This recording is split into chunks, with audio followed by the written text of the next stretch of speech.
Hello friends. तो स्वागत है आप सभी का हमारे यूट्यूब चैनल सचिन परफेक्ट में। मैं हूं सचिन। तो आज हम बात करने वाले हैं शून्य संख्या के बारे में, मतलब कि शून्य संख्या के क्या क्या गुण हैं उनके बारे में बात करेंगे। मतलब कि अगर किसी संख्या को शून्य से मतलब किसी संख्या में शून्य जोड़ते हैं तब क्या होता है, शून्य को घटाते हैं तब क्या होता है, या शून्य से गुणा करते हैं या शून्य से भाग या शून्य में भाग करते हैं तब क्या होता है। तो सबसे पहले हम ये देखेंगे कि अगर किसी संख्या में शून्य को जोड़ा जाता है तब क्या प्राप्त होता है, उसे कैसे करेंगे। तो जैसे मान लेते हैं लिखा है 25 प्लस 0 बराबर। अब यहाँ क्या प्राप्त होगा, तो अगर किसी संख्या में शून्य जोड़ा जाता है तो वह संख्या वही रह जाता है, मतलब कि उसमें कोई प्रभाव नहीं पड़ता। किसी संख्या में शून्य जोड़ने पर उस संख्या में कोई प्रभाव नहीं पड़ता, मतलब कि वह संख्या उतना ही रह जाता है, ना तो कम होता है और ना ही ज़्यादा। तो 25 में 0 जोड़ेंगे तो 25। अगर जीरो को मतलब अगर जीरो में किसी संख्या को जोड़ते हैं, मतलब कि जैसे मान लेते हैं लिखा है 0 प्लस 36, तब हमें क्या प्राप्त होगा। तो अगर जीरो में किसी संख्या को जोड़ते हैं तब भी वही संख्या प्राप्त होगा, मतलब कि जीरो उसमें जोड़ने से कोई प्रभाव नहीं पड़ेगा। तो जीरो में जब 36 जोड़े तब भी हमें 36 ही प्राप्त होगा। कितना प्राप्त होगा, 36। मान लेते हैं यक्स प्लस 0, मतलब कि यक्स में 0 जोड़ेंगे तब क्या प्राप्त होगा, तो ये यक्स ही प्राप्त होगा। ठीक है। तो अगर किसी संख्या में 0 जोड़ते हैं तो वो वही संख्या प्राप्त होती है, मतलब कि 0 जोड़ने से उस संख्या में कोई प्रभाव नहीं पड़ता। अब हम देखेंगे कि किसी संख्या में से 0 घटाने पर क्या प्राप्त होता है। तो जैसे एक एग्जाम्पल लेते हैं, लिखा है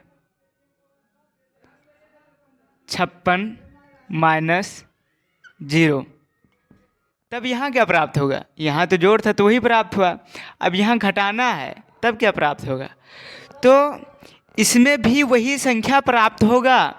अगर किसी संख्या में से 0 घटाते हैं तो वही संख्या प्राप्त होगा, मतलब कि किसी संख्या में से 0 घटाने पर उस संख्या में कोई प्रभाव नहीं पड़ता। इसका मतलब अगर 56 में से 0 घटाएंगे तो ये संख्या 56 ही रहेगा। ठीक है। लेकिन हाँ, अगर 0 में से किसी संख्या को घटाते हैं, 0 में से किसी संख्या को घटाते हैं तब क्या प्राप्त होगा। तो जैसे लिख लेते हैं 0 माइनस 47, तब तो यहाँ ये ध्यान रखेंगे कि अगर 0 में से किसी संख्या को घटाते हैं तो वो संख्या माइनस में प्राप्त हो जाएगी। ठीक है, वही संख्या माइनस में प्राप्त हो जाएगी।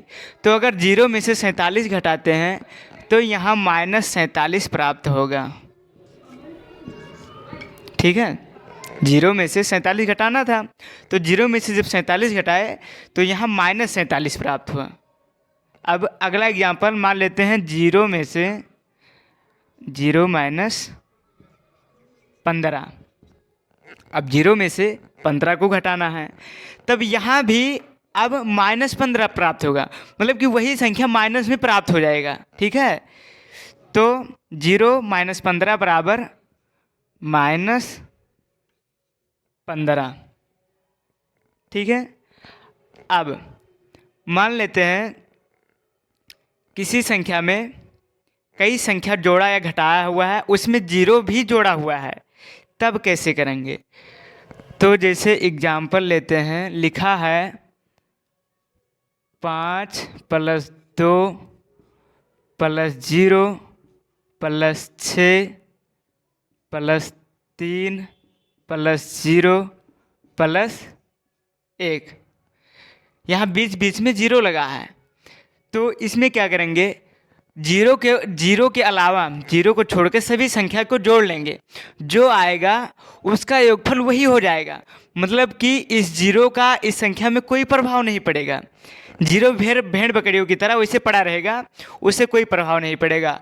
तो 5 2 7 6 13 3 16 और 1 17, मतलब कि ये प्राप्त हुआ 17। और बीच में जीरो जुड़ा था तो जीरो उसमें नहीं जोड़ेंगे, क्योंकि जीरो जोड़ने से कोई प्रभाव नहीं पड़ेगा। ठीक है, तो 5 2 7 और 6 13 3 16 1 17, तो इसका आंसर हो जाएगा 17। और अगर प्लस माइनस दोनों हैं और उसमें भी जीरो लगा है तब तो लिखा है 8 + 2 - 0 + 3 - 1 + 0 और -2। तब हमने क्या बताया कि अगर किसी संख्या में से जीरो को घटाते हैं तो वही संख्या प्राप्त होता है। तो यहाँ भी सबसे पहले प्लस वाले को जोड़ लेंगे और माइनस वालों को जोड़ लेंगे, और जीरो से कोई प्रभाव नहीं पड़ेगा। जीरो को गायब करेंगे, मतलब कि जीरो को लिखेंगे ही नहीं। ठीक है, तो 8 2 10 और 3 13, तो ये हो गया 13। अब माइनस वाले को जोड़ लेंगे उसके चिन्ह के साथ, तो -1 -2 बराबर -3। अब जीरो लगा है तो जीरो से कोई प्रभाव नहीं पड़ेगा, बस खाली बीच में ये रहेगा, जगह छकाए रहेगा बस।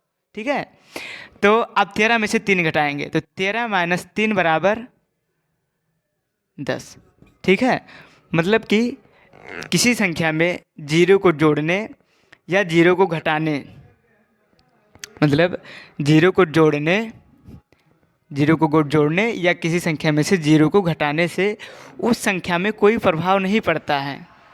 ठीक है, तो अब हम देखेंगे कि किसी संख्या में जीरो से गुणा करने पर क्या प्राप्त होता है, मतलब कि जीरो से गुणा करेंगे तब क्या होता है। तो उसके लिए हम कुछ एग्जाम्पल लेंगे, पहले इसे मिटा लें।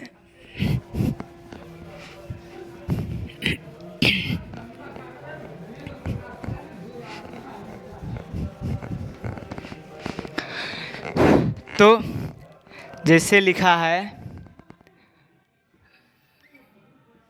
2 × 0, तो अगर किसी संख्या में जीरो से गुणा करते हैं तो वो संख्या जीरो हो जाती है।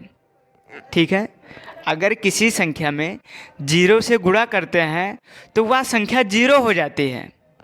तो 2 का गुणा जीरो से करेंगे तो यह भी जीरो हो जाएगा, मतलब कि 2 × 0 बराबर 0। और अगर जीरो में किसी संख्या से गुणा करते हैं तो 0 × 27 बराबर, अब जीरो में किसी संख्या से गुणा करेंगे तो ये संख्या भी जीरो हो जाएगी।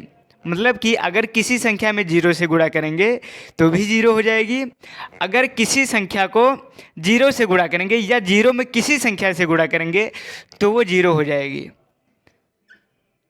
ठीक है, हमेशा ये ध्यान रखेंगे, अगर जीरो से किसी भी संख्या में गुणा हुआ है तो वह संख्या जीरो हो जाएगी, मतलब कि उसका गुणनफल जीरो प्राप्त होगा। जैसे एक एग्जाम्पल और लेते हैं, x × 0, तो यह संख्या भी जीरो हो जाएगी।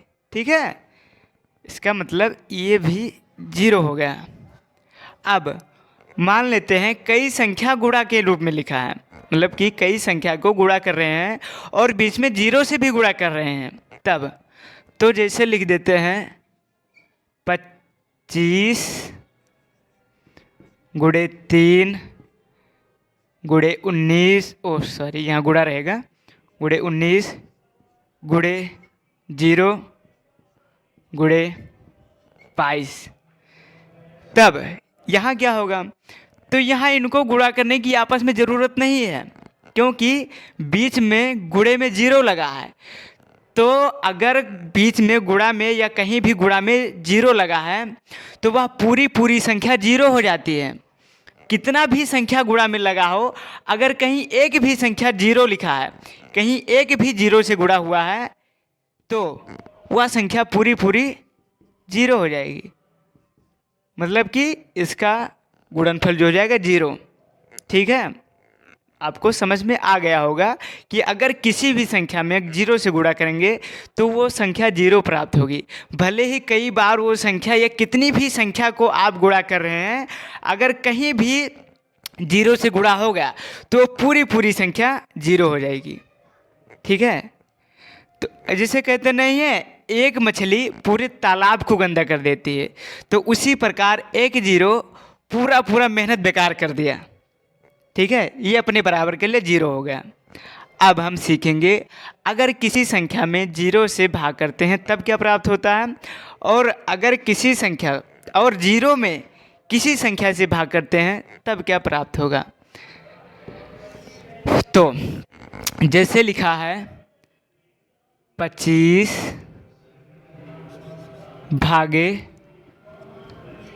जीरो, 25 भागे जीरो, इसको बटे के रूप में लिख देंगे।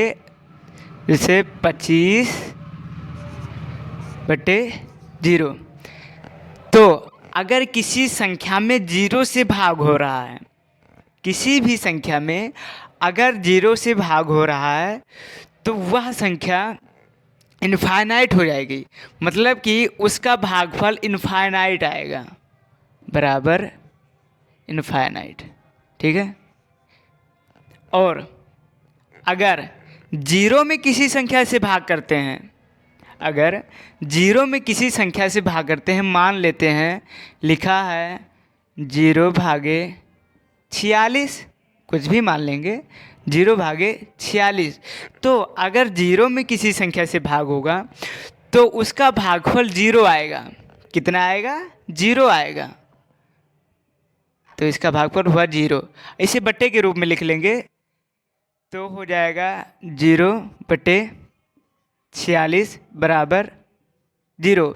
इसमें ज़्यादातर लोग कंफ्यूज रहते हैं कि अगर किसी संख्या में जीरो से भाग करते हैं तब क्या होगा, अगर जीरो को किसी संख्या से भाग करते हैं तब क्या प्राप्त होगा। तो मैंने बताया कि अगर किसी संख्या में जीरो से भाग करेंगे, मतलब कि किसी संख्या में यदि जीरो से भाग करेंगे तो वो इनफाइनाइट हो जाएगा, मतलब कि अपरिभाषित रहेगा। वो भी मैं अभी बताऊंगा कि कैसे वो हो जाता है। ठीक है, और यदि जीरो में किसी संख्या से भाग करते हैं तो वो संख्या जीरो हो जाती है। ठीक है, तो अब हम जानेंगे कि यदि किसी संख्या में जीरो से भाग करते हैं तो वो संख्या इनफाइनाइट कैसे हो जाती है। ठीक है, अब जैसे यही 25 वाला एग्जाम्पल ले लेते हैं। तो 25 जीरो, मतलब कि जीरो में 25 से भाग करेंगे तब क्या होगा। तो यदि जीरो में किसी भी संख्या से भाग करते हैं तो वो जीरो प्राप्त होता है, मैंने अभी बताया। तो ये कैसे प्राप्त होता है, तो 25 का पहाड़ा ऐसा पढ़ें कि जीरो से ज़्यादा ना हो। तो मैंने क्या बताया कि अगर किसी संख्या में जीरो से गुणा करेंगे तो वो संख्या जीरो हो जाएगी, मतलब कि 25 का गुणा 0 बार करना होगा।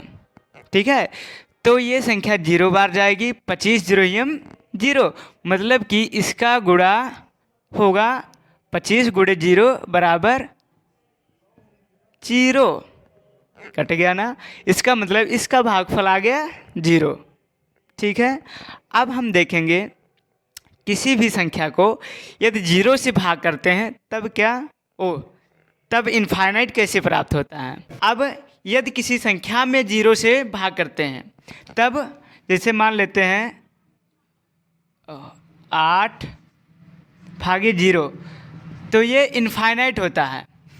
ये 8/0, मतलब कि 8 में 0 से यदि भाग करेंगे तो वो इनफाइनाइट प्राप्त होगा। कैसे? क्योंकि 0 का कोई पहाड़ा होता नहीं है और भाग का मतलब है भागीदारी। तो यहाँ 0 भागीदारी है, मतलब कि हम इसको परिभाषा ही नहीं दे सकते इसका।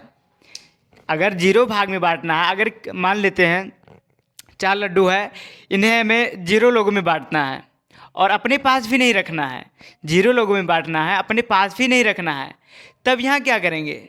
तब तो हम इन्हें बांट नहीं पाएंगे।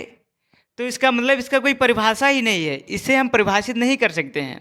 तो यदि किसी संख्या में 0 से भाग होगा तो वो इनफाइनाइट प्राप्त होगा, क्योंकि जो पहाड़ा होता है 1 से प्राप्त होता है, मतलब कि 0 का पहाड़ा हम पढ़ ही नहीं सकते हैं, तब इसे कैसे करेंगे? तो इसीलिए ये इनफाइनाइट रूप होता है।